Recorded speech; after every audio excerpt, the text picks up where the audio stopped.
안녕하세요. 스타119 임광목 대표입니다. 7월 6일 토요일 주말 유튜브 방송입니다. 주말에는 특별하게 제목을 추가해서 주말 스페셜이라는 그런 이름으로 유튜브를 진행을 하고 있는데요.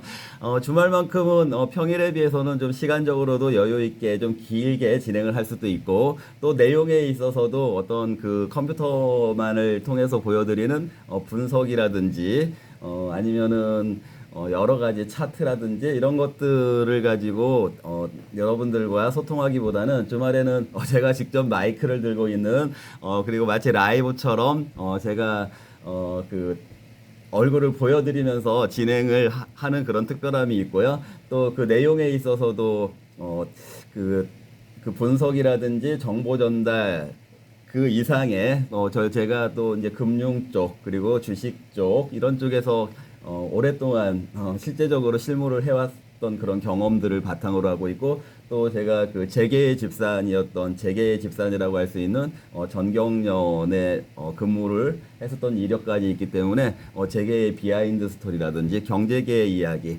조금은 다른 데서는 들을 수 없는 특별한 내용들을 많이 다루기 때문에 주말 스페셜이라는 그런 그 가제를 붙여가지고 진행을 해오지 않았습니까? 자, 그런데 제가 이틀이 아니고 2주요. 지난주 토요일 그리고 오늘까지 2주 연속 직접적으로 마이크 들고 얼굴 보여드리는 형태가 아니고 오늘도 좀 그냥 컴퓨터상으로 여러분들과 인사를 드리려고 합니다. 오늘 내용 자체가 제가 말만 가지고 설명하는 것보다는 컴퓨터 화면에서 좀 그 설명을 드리는 것이 더 낫지 않을까, 그런 이유도 있고요. 또 요즘 장마이기도 하고 너무 덥기도 한데 제가 여러 차례 말씀드렸지만 저희 사무실 와보신 분들 많이 계시죠? 근데 저희 사무실이 이런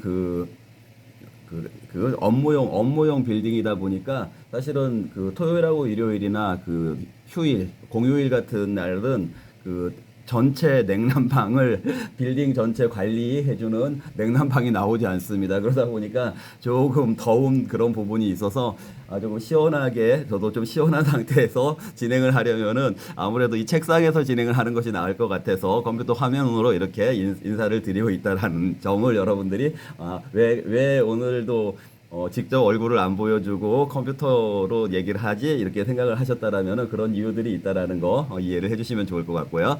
자, 주말 스페셜 방송인데 지난주 우리 한국 증시가 조금 스페셜했죠. 왜냐하면 지난주도 그랬고 그 전주도 그랬고 몇 번 말씀드리기도 했지만 중국 증시가 2,900선 위협을 받기도 했고, 또 유럽 증시는 여러 가지 정치 이슈들, 영국도 영국도 그 노동당인가요? 그쪽에서 또 이렇게 그 총선 승리를 했고, 그리고 프랑스 같은 경우에는 극우 쪽에서 승리를 하고 있고, 이렇게 되면은 그 EU의 그 동맹 이런 것들이 좀 흔들릴 우려가 있습니다. 그러다 보면 그 EU라는 그 경제 또 정치 이 동맹이 좀 흔들린다고 하면은 아무래도 또 그런 정책 같은 것들이 바뀌면서 우리 경제에도 영향을 줄 수 있는 부분이 있고, 또 더군다나 우크라이나가 지금 나토라고 해서 그 유럽 나토에 가입을 하냐 안 하냐 이걸 가지고 그 러시아에서 침공을 하게 된 것이잖아요. 그러다 보니까 이제 만약에 유럽에서 어떤 정치적인 분위기가 바뀌게 되면은 우크라이나를 지원하지 않을 수도 있고, 그렇다면 또 모스크바가 아니고 그 러시아에서 그 어떤 그 전쟁의 명분이 좀 강화가 되는 그런 그 지정학적인 그 상황 자체가 좀 달라질 수 있는 그런 부분도 있고, 더군다나 또 정치적으로 미국에서 대선이 진행이 되고 있는데 지난주 주말에 그 토론회가 있었잖아요. 그 바이든하고 트럼프하고.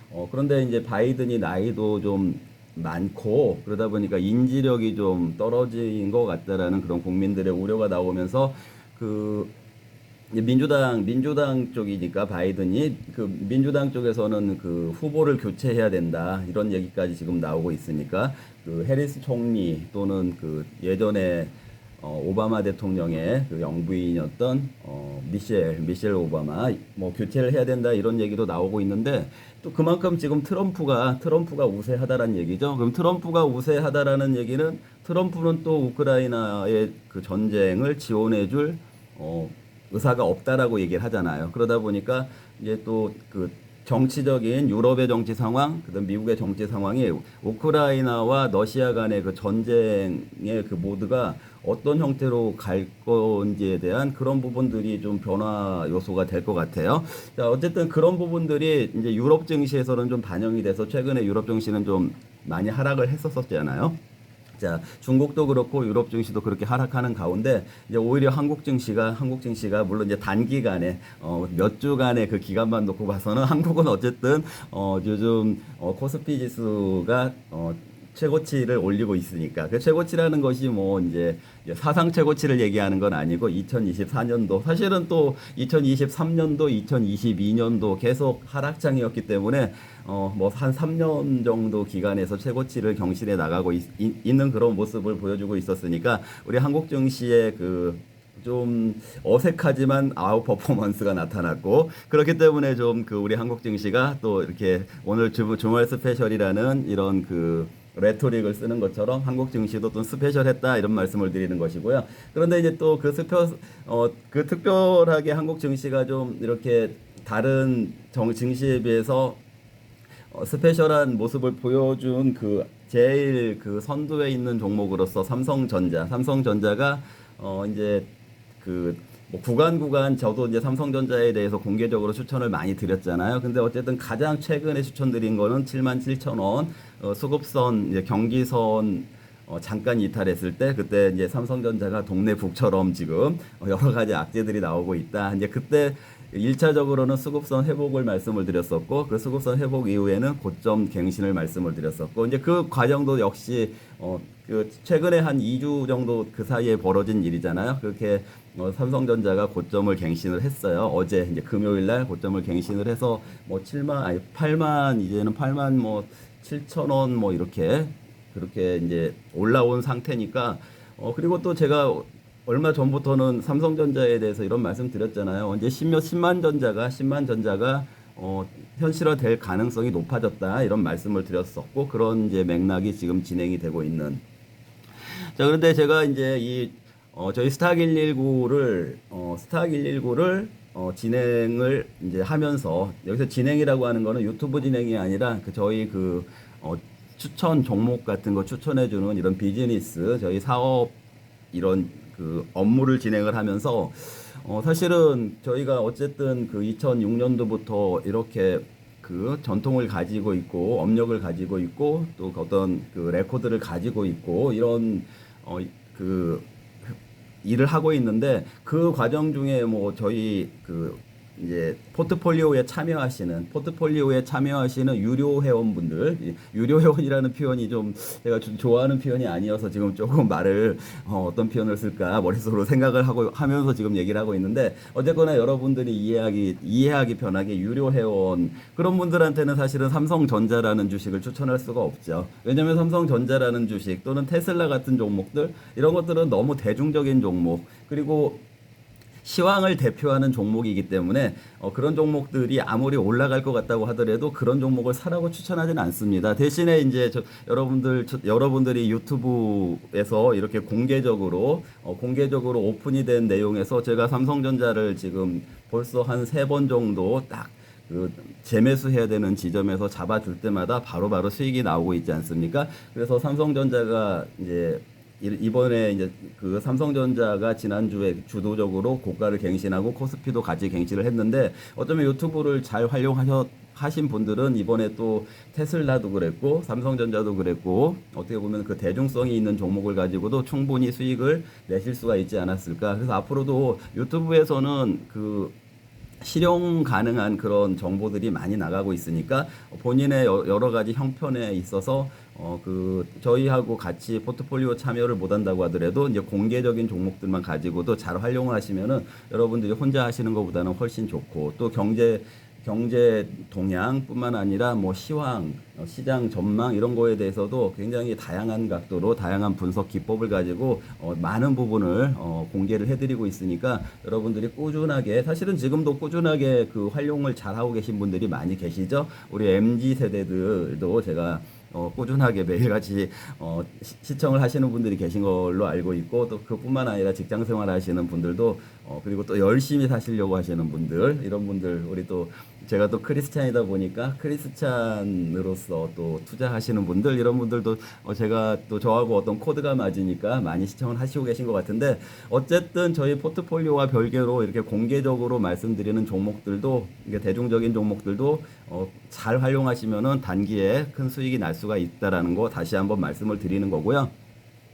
특히 이제 뭐 그 삼성전자 같은 경우 이건 또 뭐 비하인드 스토리라면 비하인드 스토리라고도 할 수가 있겠는데 제가 정경련 근무할 때 이제 정경련에 대해서 저번에도 한번 회장단 이런 거에 대해서 설명을 드린 적이 있는데 그 회장단 중에서는 그 정경련 회장님 말고 회장단 나머지 회장분들을 부회장님이라고 부른다고 했죠. 그러니까 예를 들어서 그 정경련 회장님이 뭐 예를 지금 현재는 그 류진 회장님이 그 회장님이지만 그 외에 나머지 한 2, 30개의 그 대기업 집단에 있는 회장님들을 그 전경련에서는 부회장이라고 부릅니다. 그리고 왜냐면은 그 전경련 회장하고 좀 차별을 두기 위해서 부회장이라고 부르고 그 부회장님들은 본인들의 그 기업을 경영을 하시기 때문에 전경련 자체를 경영할 수 있는 전경련의 내부 조직을 경영할 수 있는 그리고 전경련이 대외적인 그 활동을 할 때 대표성을 가지고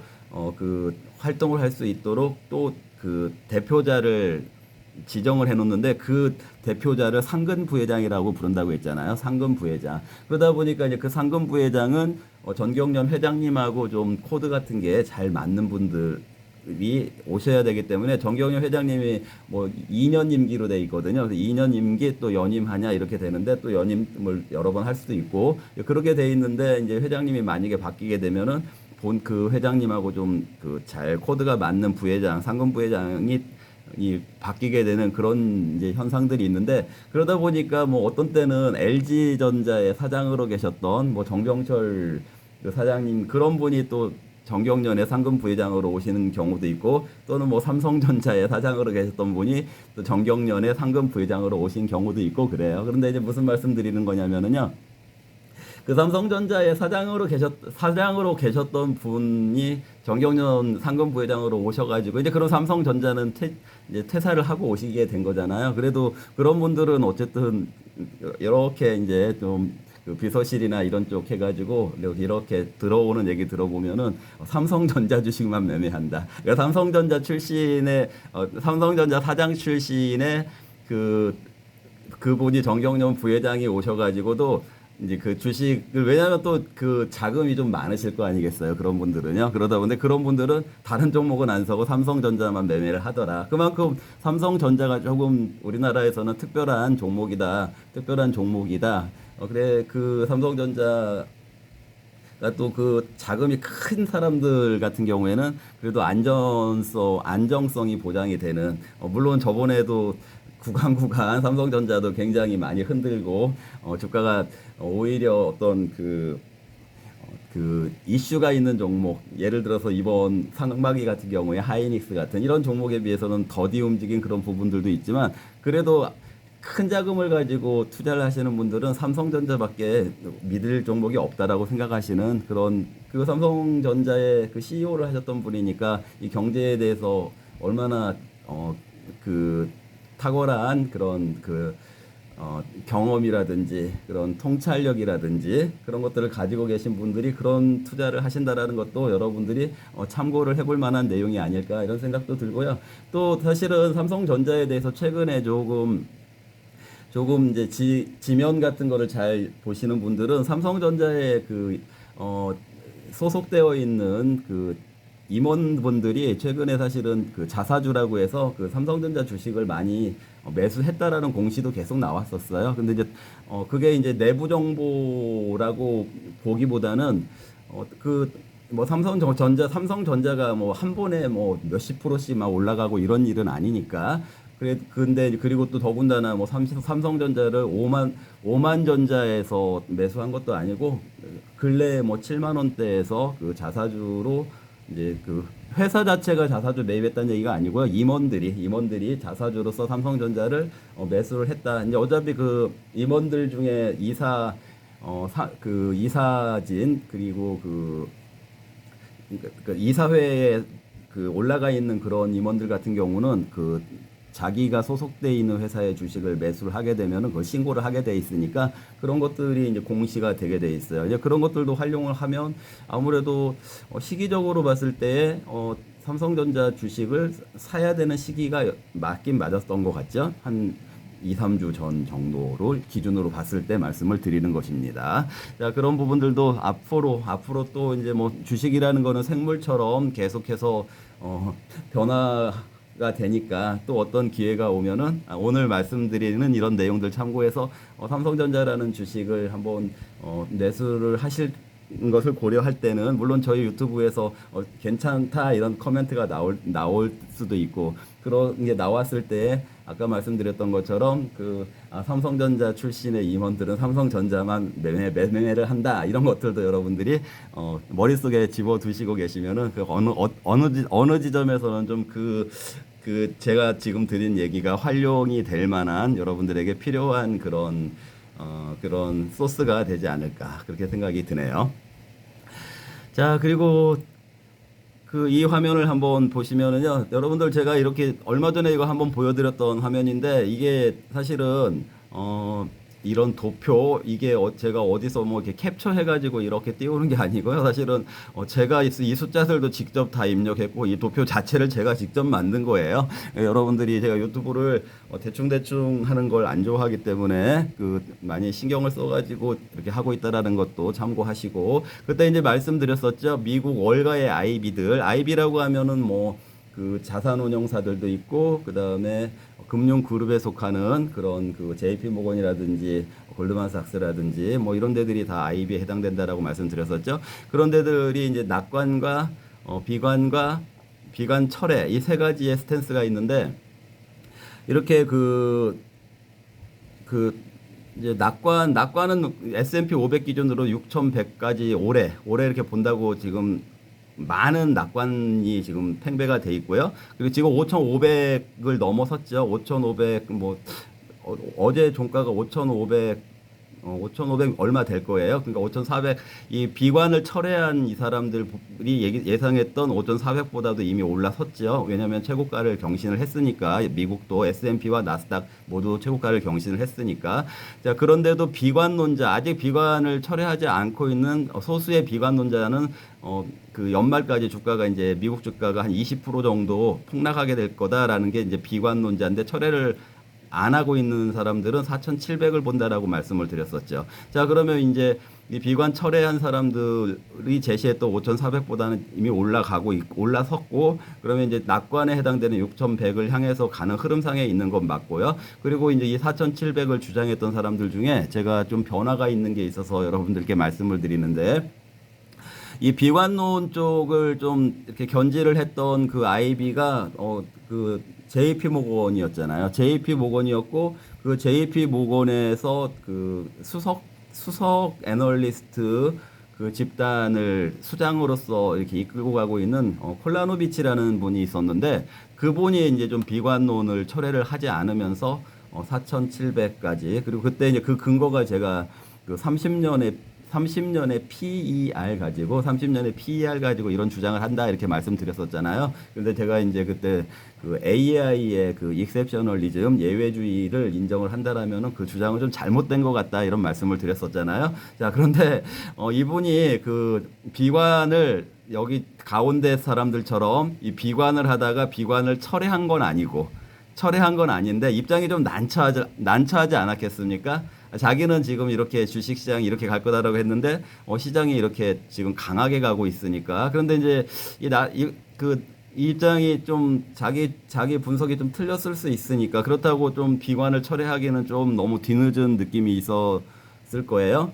그래서 그런지 콜라노비치라고 하는 JP 모건의 굉장히 대표격의 그리고 코로나 막 이런 국면에서는 분석이 좀 적중도 많이 했었어요. 그래서 인정을 받았던 그런 그 이제 애널리스트 중에 애널리스트라고 해야 되겠죠. 그런 분이 콜라노비치 이분이 JP 모건을 사임해서 사퇴했습니다. 사임하고 이제 회사를 그만두는 거죠. 그리고 이제 자기의 뭐 이런 뭐 물론 우리도 이제 그 퇴사할 때 일신상의 이유 이런 얘기 하잖아요. 뭐 다른 뭐 도전을 위해서라든지 아니면 뭐 휴식을 위해서라든지 뭐 이런 이제 근데 그런 거에 대해서 좀 정확한 입장 표명은 안 했는데 어쨌든 JP 모건을 떠나게 됐습니다. 그건 어떻게 보면 돌려서 해석하면 이 비관론이 잘못됐다라는 거에 대한 어떤 시인 이제는 그 시인을 말로 시인하기가 좀 애매한 상황이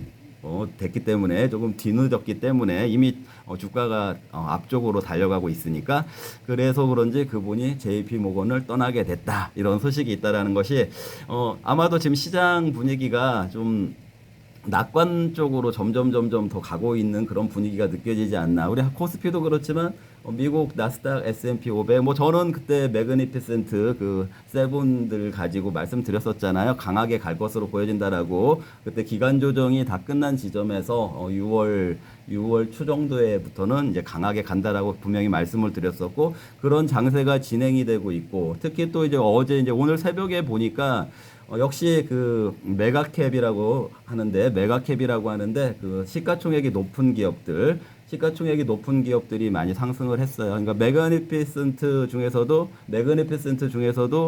뭐 이제 저는 그때 MS, 애플, 엔비디아, 테슬라가 선도적으로 먼저 올랐다라는 거는 뭐 이미 지난 방송에서 계속 말씀을 드렸었고 어제 같은 경우에는 이제 그 뒤에 있는 뭐 메타라든지 뭐 아마존 뭐 이런 종목들이 있잖아요. 그런 종목들도 역시 지금 이제 시가총액이 올라가는 거에 그런 그 보폭에 좀 같이 동조를 하면서 어제는 그런 그 종목들이 좀 특히 메타가 많이 올랐을 거예요. 그런 종목들이 주가가 많이 올라가면서 어제도 이제 어제라는 거는 오늘 우리 한국 시간은 오늘 새벽 오늘 토요일이니까 그 미국 증시가 또 나스닥 그리고 S&P 500 사상 최고치를 경신을 했다 이런 그 정황도 여러분들이 또 이제 참고를 하셔야 되겠죠. 왜냐하면 또 우리가 한국 증시가 제가 말씀드리고 지금도 강조를 해왔다시피 그 연동성이 지금 현재의 시장 분위기 속에서의 연동성이 그 미국 증시 영향을 많이 받을 수밖에 없다라고 말씀드렸잖아요. 왜냐하면은 우리 반도체하고 AI 이 국면 때문에 한국은 미국에 좀 동조화가 많이 된다. 그런 측면에서 봤을 때 미국 증시가 좀 좋아야 한국 증시가 올라갈 수 있으니까 어쨌든 오늘까지는 미국도 또 사상 최고치를 경신을 했다. 그리고 그 매그니피센트의 그 1, 2, 3위가 아닌 3, 4, 5, 6 그쪽에 있는 종목들 그 메가캡 그 시가총액 종목들이 이제 그 조금 그 앞에 있는 세 종목 MS, 애플, 엔비디아보다는 조금 늦었지만 이제 어떤 추격성의 상승을 보여주고 있다. 그런 시장의 변화, 시장의 그 모양이 나타나고 있다. 이거를 여러분들이 참고를 하셔서 우리 한국 증시에 반영을 해서 이런 부분들까지 반영을 해서 이제 한국 증시를 전망도 하시고 대응도 하시면 좋을 것 같습니다. 자, 한국 증시 또 이제 구체적으로 좀 어떻게 대응을 해야 될지가 중요하니까 제가 좀 그 세 가지 종목을 가지고 오늘 좀 그 설명을 더 드려보겠습니다. 자, 지난주에 삼성전자하고 테슬라는 제가 뭐 공개적으로 뭐 사라고 말씀드렸었으니까 설명을 많이 했던 종목들이고 그리고 이제 소프트뱅크라는 종목은 추천을 한 적은 없지만 오늘 조금 그 소프트뱅크에 대해서 여러분들이 참고를 할 만한 내용 소프트뱅크 자체를 참고를 해야 된다 이런 내용이 아니고요. 소프트뱅크의 최근 주가 흐름을 통해서 지금 시장의 성격이 어떤 성격이구나 이거를 참고를 해야 된다. 그런 맥락으로 오늘은 이 세 종목을 준비한 거니까요. 잘 들어보시기 바랍니다. 자, 이제 삼성전자 같은 경우에는 영업이익이 10조 이제 어제 실적 발표됐잖아요. 제가 실적 굉장히 좋게 나올 거라고 말씀드렸었고, 영업이익 10조가 사실은 처음 일은 아니에요. 한 7, 8년 정도 됐을까요? 막 그때도 영업이익이 10조였던 적이, 분기 영업이익이 10조가 있던 적이 있었었는데, 그 뒤에 뭐 거의 뭐 10조는커녕 뭐 1조, 2조 하다가 뭐 적자 막 이렇게 영업이익이 적자가 나온 적도 있었잖아요. 그 적자가 나왔던 이유가 뭐였는지 여러분들 기억나시나요? 기억이 나십니까? 안 나십니까? 그 반도체, 그 메모리 반도체 그 재고 때문에 그랬었잖아요. 반도체 재고 때문에 그 재고가 많이 있으니까 그 반도체 재고 가격이 너무 낮아지니까 영업이익이 나올 수가 없었겠죠. 작년까지. 그래서 작년 3, 4분기에 적자 나고 막 이랬었으니까 그런 부분들. 재고가 이제 소진이 되면서 일단 재고 소진에 따라서 가격이 이제 공급 가격이 좀 올랐을 거 아니겠어요. 공급 가격 오름. 그리고 이제 우리 아시겠지만 우리도 역시 환율이 지금 옛날 같으면은 코스피가 2,800선이라고 하면은 환율이 뭐 지금 1,300원 밑으로 와 있는 게 정상인데 지금 환율이 아직도 1,300원 뭐 60원 막 이렇게 돼 있잖아요. 고환율이잖아요. 고환율 상태. 이거는 지금 패러다임이 바뀌어서 그런 것 같아요. 그런데 제가 고환율이 꼭 나쁜 건 아니라고 했잖아요. 고환율이 뭐 수출의 효자 노릇도 하기도 하고 또 이렇게 고환율로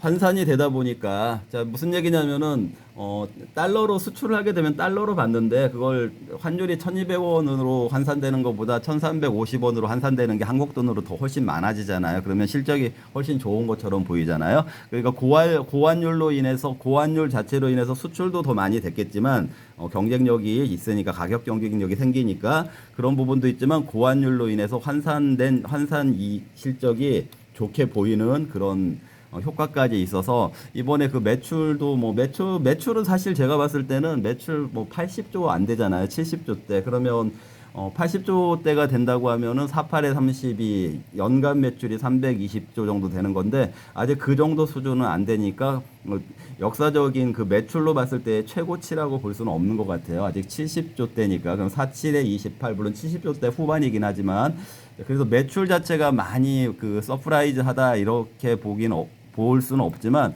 영업이익이 10조를 다시 회복했다라는 굉장히 좀 이슈가 될 만한 그런 그러니까 이번에 삼성전자 올라가면서는 HBM 얘기가 안 나오잖아요. 뭐 HBM 저 예전에 뭐 그 하이닉스한테 HBM 뺏겨가지고 주가 떨어진다 막 그 뭐 여기 그 엔비디아 젠센항이 테스트하다가 또 아직 그 테스트 통과가 됐니 안 됐니 막 이런 거에 영향을 받아가지고 삼성전자 주가가 그 불과 얼마 몇 주 전까지만 하더라도 이렇게 많이 흔들렸었잖아요. 그런데 지금은 그런 얘기 안 하잖아요. 그런 얘기 안 하고 그냥 이 실적 그 HBM이 잘 팔린 게 아니잖아요. 그냥 메모리 반도체, 그 파운드리 이런 부분들 물론 이제 모바일 이런 부분도 있겠죠. 삼성전자에 있어서 삼성전자는 그 사업 부문이 여러 가지 한 3개 정도 가전도 있고 또 그다음에 디스플레이까지도 있으니까 그런데 어제도 영업이익이 10조를 회복을 했다. 이거는 굉장히 고무적이긴 해요. 왜냐하면 여러분들 영업이익이 10조가 이게 이번 분기에만 이렇게 되는 거는 큰 의미가 없을 수 있지만 만약에 정말로 삼성전자가 10조가 한 3분기 정도 그러니까 다음 분기도 그렇고 그 다음 분기도 그렇고 계속 10조 정도가 이어진다라고 하면은 10만전자 우습게 올라갈 수가 있거든요. 근데 예전에 주가가 다시 막 이렇게 많이 하락하고 이랬던 거는 이 영업이익 10조를 한번 달성을 하긴 했었지만 그게 지속되지 않았었어요. 그리고 그때 10조가 달성이 됐을 때는 반도체가 아니고 그때 이제 모바일이 아주 잘 나갔었잖아요. 갤럭시. 그리고 그렇기 때문에 이제 그때 10조하고는 조금 다른 10조.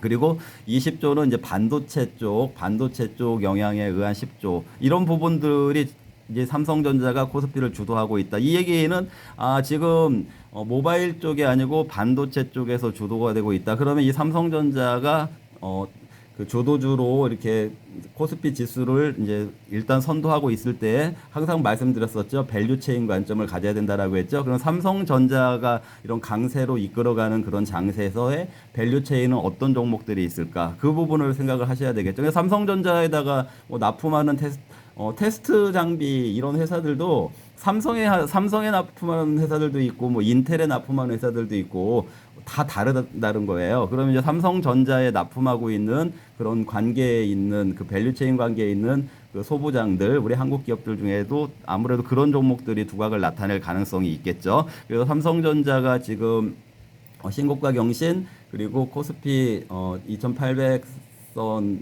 그 최고가 경신으로 주도를 하고 있는데 지금 반도체와 영업이익 의 구성의 반도체 부분이 그렇게 반영이 되고 있다라는 거를 앞으로 우리 포트폴리오의 밸류 체인에서 반영을 해서 봐야 된다. 이 부분 말씀을 드리는 것입니다. 자, 여러분들 무슨 말씀인지 아시겠죠? 자, 테슬라 역시 여러분들 뭐 저한테 조금은 감사한 마음을 가져야 되죠. 테슬라 벌써 제가 140달러에서 190달러까지 한번 잡아드렸고 그다음에 160달러대에서 230달러까지 또 잡아드린 거잖아요. 근데 이제 제가 230달러대에서는 저는 매도를 해야 된다라고 말씀을 드리는데 제 의견은 매도를 해야 된다라는 의견인데 언제 어제도 좀 올라가지고 250달러가 됐어요. 테슬라가 250달러가 됐는데 지금 이제 조금 뭐라고 말을 해야 되냐면은 그걸 뭐라고 하죠? 이렇게 이중으로 보는 거.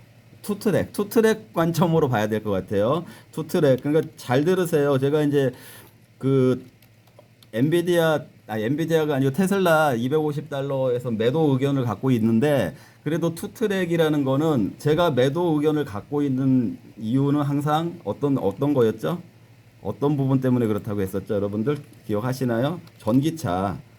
전기차만 가지고는 이 가격이 설명이 안 된다 그걸 말씀드리는 거예요. 그러니까 이번에 지금 중국에서 자 보시죠. 이제 어쨌든 중국에서 비아디가 저가 공세를 하다 보니까 테슬라가 가격을 인하를 했잖아요. 가격 인하 그리고 또 인센티브라는 게 있어요. 인센티브가 뭐냐면 여러분들도 뭐 우리 일본 도요타 자동차 사면 뭐 해주고 막 그런 그 프로모션 프로그램 같은 게 있잖아요. 한국에서요. 그런 것처럼 우리 현대차나 기아차들도 미국에서 그런 프로모션 인센티브 그런 걸 많이 제공을 해요. 여러분들이 몰라서 그렇지. 어떤 때는 1+1도 해요. 자동차 가지고요. 그런데 이제 이런 인센티브를 많이 했어요. 테슬라가 중국에서. 그러다 보니까 이제 이번에 전체적으로 이제 가격이나 이런 효과까지 해서 인도량 매출 자체가 늘어났다가 아니라 인도량이 늘어났다. 그러니까 금액적으로는 가격 인하가 했기 때문에 금액 증가 이런 부분보다는 그래도 대수가 좀 늘어났다. 그리고 더군다나 시장에서 예상했던 것보다 더 많이 늘어났다. 그리고 이 테슬라뿐만 아니라 리비안도 인도 차량 인도수가 많이 늘어났다, 증가를 했다. 그러니까 얼마 전까지만 하더라도 전기차가 막 파산하는 회사들이 있었잖아요. 피스컨가? 그 회사 파산하고 뭐 이제 니콜라 막 이런 데들 문제가 있고 그런 분위기였는데 리비안이나 이제 테슬라의 인도량이 좀 증가를 하니까 굉장히 안 좋게만 봤는데 좀 좋아지니까 이제 이런 게 주가에 반영된 거라는 거죠. 자, 그런데 좀 전에도 말씀드렸지만 이게 이런 가격이나라든지 인센티브에 의해서 인도량이 늘어났지만 아직까지도 전기차가 고전을 하고 있는 지금 약 18개월 18개월째 고전하고 있는 건 맞아요. 그러니까 전기차가 18개월째 아직도 고전을 하고 있는 그런 상황이라면은 이 전기차의 밸류체인이 우리 한국에서는 항상 말씀드리지만 무엇입니까? 2차 전지잖아요. 2차 전지가 테슬라가 이렇게 됐다고 해가지고 2차 전지 주가로 바로 이어지지는 않을 거란 얘기죠. 그러니까 엔솔이라든지 삼성 SDI라든지 이런 종목들은 테슬라가 지금 140달러부터 여기까지 올라왔는데 주가 못 올라가고 있잖아요. 에코프로도 그렇고요. 자, 그런 부분들은 테슬라가 주가가 반등을 했지만 이 전기차가 좀 나아지는 것 같은 느낌으로 인해서 반등을 했지만 아직도 전기차는 고전하고 있는 건 맞다. 이거 참고하셔야 되고, 그래 전기차만 놓고 본다면은 지금 저는 230달러 대부터는 매도를 하는 게 맞다라고 생각을 한다라는 거고요. 자, 그런데 이제 그 다만 그 투트랙으로 본다라는 거는 여러분들 밈이라는 거 알죠? 밈.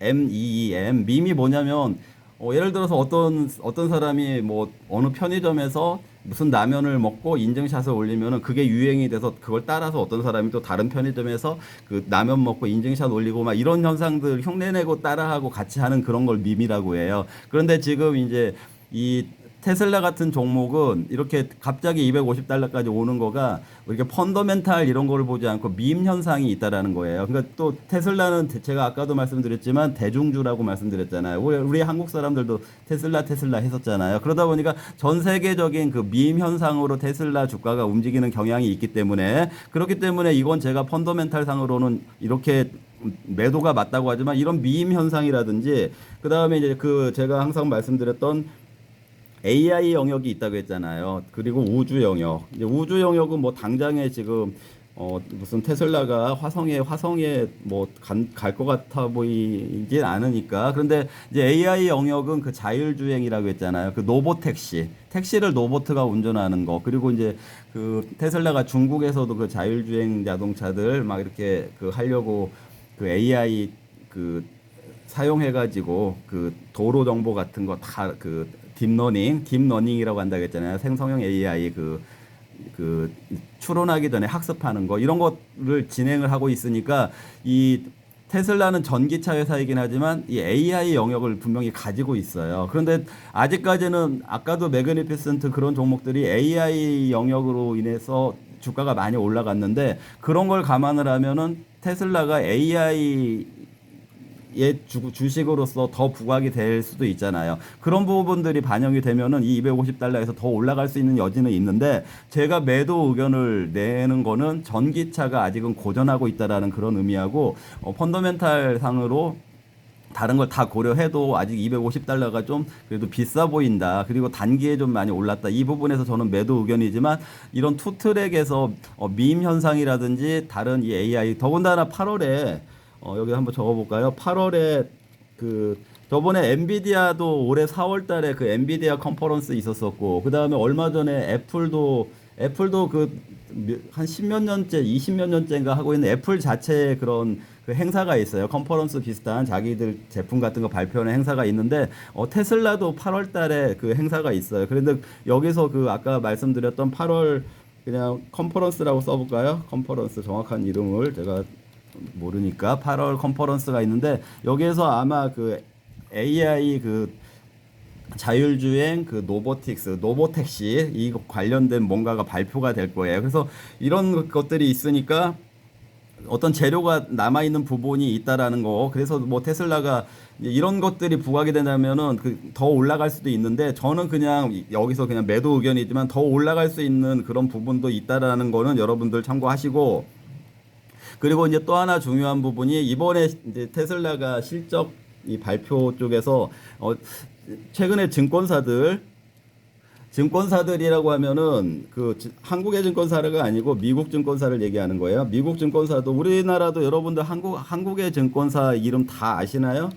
뭐 유명한 데는 다 아시겠지만 그 미래라든지 뭐 키움이라든지 아니면은 뭐 KB라든지 뭐 이런 데들 유명한 데는 다 아시겠지만 증권사들 회사 이름도 자주 바뀌고 또 뭐 유안타 같은 경우에는 유안타 옛날 그 동원이었죠. 동원 같은 경우에는 뭐 지금 대만이 대주주로 있는 증권사도 있고 이런 것처럼 분소형 증권사들은 여러분들 한국 증권사도 이름 잘 모르시잖아요. 그러다 보니까 뭐 그 대기업 그 금융그룹에 해당되는 JP모건이라든지 뭐 시티라든지 아니면은 그 골드만삭스라든지 뭐 모건스탠리라든지 뭐 그런 데들은 여러분들이 들어보셨겠지만 정말 들어보지도 못했던 작은 증권사들이 많아요. 그리고 이름도 복잡하고 어려워서 저도 너무 많으니까 그거 일일이 알 필요도 없고 그런데 이제 그런 작은 증권사에서 이번에 이제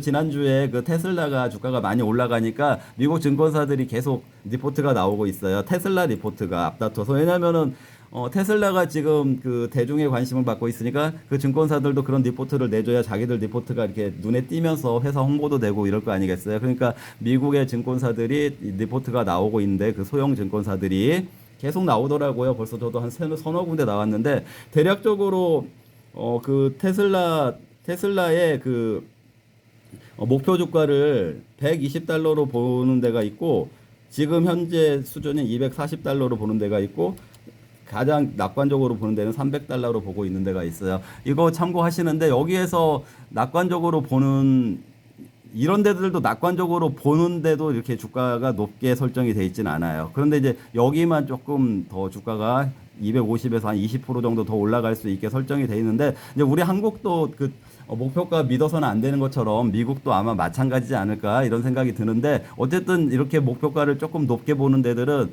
아까 이 컨퍼런스 남아 있는 거 그다음에 AI 영역 이런 부분이 있다라는 거 이 투 트랙으로 본다라는 거 그리고 밈 현상이 있다라는 거를 보기도 하고 그다음에 이제 ESS 얘기를 많이 하더라고요. 요즘에 ESS가 뭐냐면은 에너지 스토리지 시스템일 거예요. 그 에너지 스토리지, 에너지 저장 장치, 에너지 저장 장치일 거예요. ESS. 자, 그런데 잘 들어보세요. 에너지 저장 장치가 결국에는 배터리잖아요. 배터리에다가 축전해가지고 에너지를 저장을 하는 거니까 그 배터리의 모양을 뭐 더 크게 만든다든지 뭐 이렇게 어디에 고정을 자동차에다 이렇게 장착해서 쓰는 거가 이제 전기차 배터리가 되는 거고 2차 전지 되는 거고 이제 이런 그 같은 원리는 똑같을 거 아니겠어요. 과학적인 원리, 기술적인 원리는 똑같으니까 이런 저장자 장치를 뭐 태양광이라든지 풍력이라든지 뭐 이런 그 대체 에너지라든지 이런 데들도 다 이렇게 그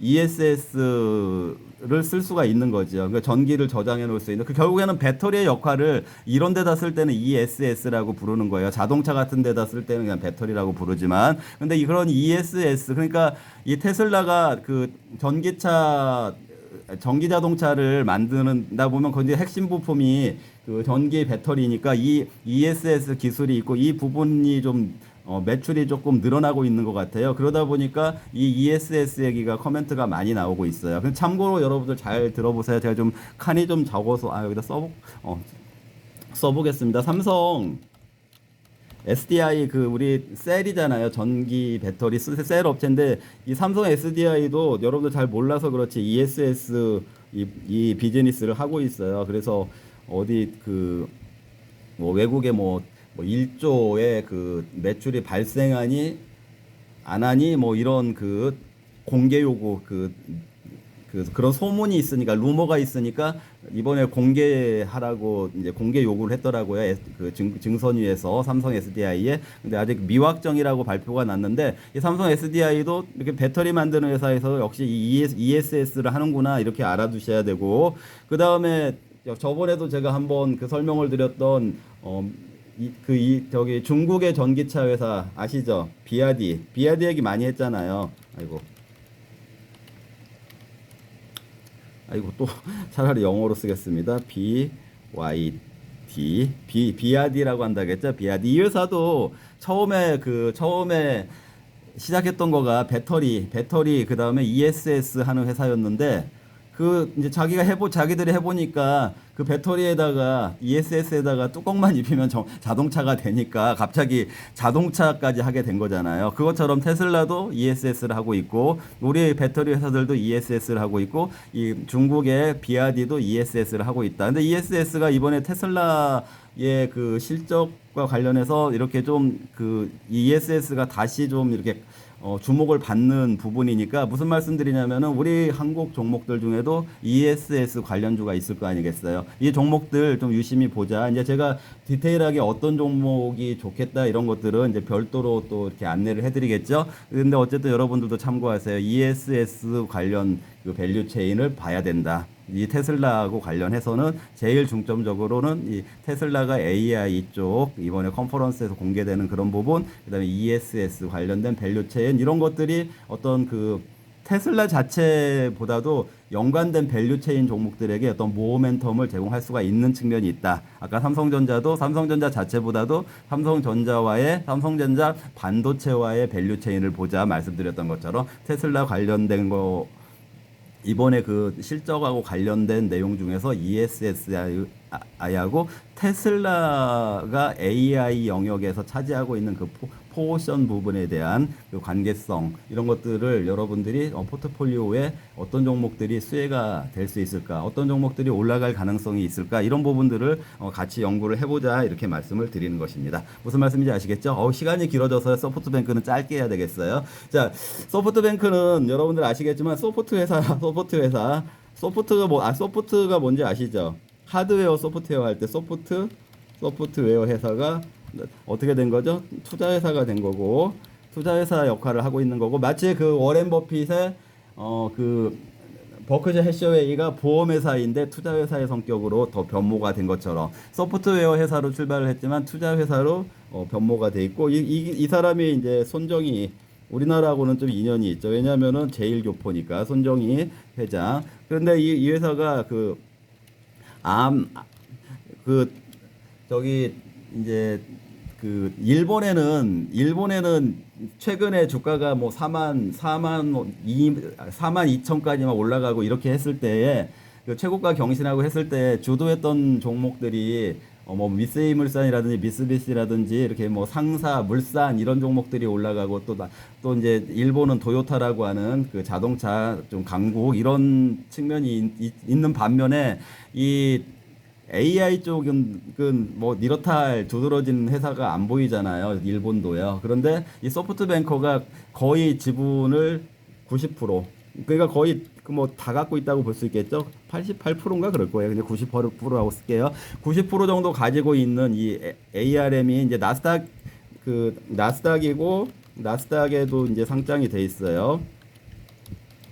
그리고 이게 이제 말하자면은 팹리스 반도체 팹리스 회사. 근데 이게 이제 팹리스는 또 AI 반도체 이런 쪽 관계가 있으니까 이 회사가 ARM이 그 미국 증시에서 주가가 많이 올랐어요. 한 2배 정도 올라가니까 당연히 소프트뱅크 손정이 여기다 써볼까요? 소프트뱅크도 홀딩스가 있고 뭐 네트워크가 있고 이제 그 그룹으로 돼 있는데 이제 일본 그 니케이에 상장이 돼 있죠. 일본 도쿄에. 자, 그런데 이 주가가 많이 올라가더라. 최근에 그래서 21년 만에 고가 갱신을 했어요. 그러니까 예전에 그 처음에 이제 21년 전에 야후라고 여러분들 아시죠? 야후. 물론 야후가 한국에서는 실패했죠. 이제 한국에서는 뭐 네이버나 그 다음이나 이런 쪽에 밀려가지고 실패를 했는데 일본에서는 그 국민 그 포털이니까 국민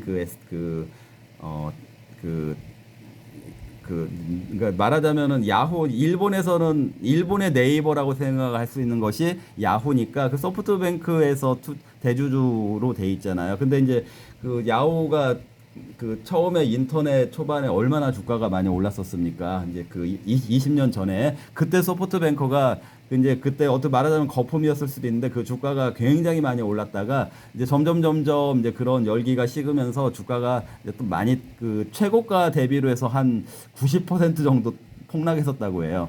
그게 이제 하루 만에 폭락을 하거나 1년 만에 폭락을 한 게 아니라 장기적으로 봤을 때 지금 보시면은 우리나라의 카카오 같은 경우에 주가 지금 3만 원인데 카카오 주가가 몇십만 원 했었잖아요. 그러니까 카카오처럼 된 거죠. 근데 말하자면은 지금의 카카오가 만약에 다시 주가가 뭐 20만 원 뭐 이렇게 되려고 하면은 손정이 이걸 보면은 20년이 걸릴 수도 있다라는 거죠. 그런 발상도 가능한데 이제 그런 걸 말씀드리려고 하는 게 보다는 여기 말씀드렸던 것처럼 이 ARM이라는 이 나스닥 팹리스 AI 쪽 관련된 회사에 반도체 쪽에 90% 지분을 투자한 회사가 이렇게 주가가 많이 올라가게 되니까 이번에 소프트뱅크 주가가 일본에서 21년 만에 예전에 야후 막 그 거품이 끼었을 때의 수준까지 올랐다. 그러니까 저점 기준으로는 뭐 아까 90% 빠졌다가 다시 회복했다라고 하면은 10%만 남았다가 고가를 다시 회복한 거면은 그 21년 만에 10배가 올랐다고 볼 수가 있는 거죠. 물론 그 10배 오른 것이 21년 전에 고점하고 똑같은 거지만 그만큼 많이 폭락을 했었는데 많이 올랐다. 이제 무슨 얘기 말씀드리는 거냐면은 우리도 그런 종목들 있을 거 아니겠어요? 두 가지 측면 말씀드려 볼게요. 투자. 이거 왜 안 되지? 아, 네. 투자 한 회사를 보자. 그러니까 우리나라 기업들 중에도 이렇게 이제 뭐 AI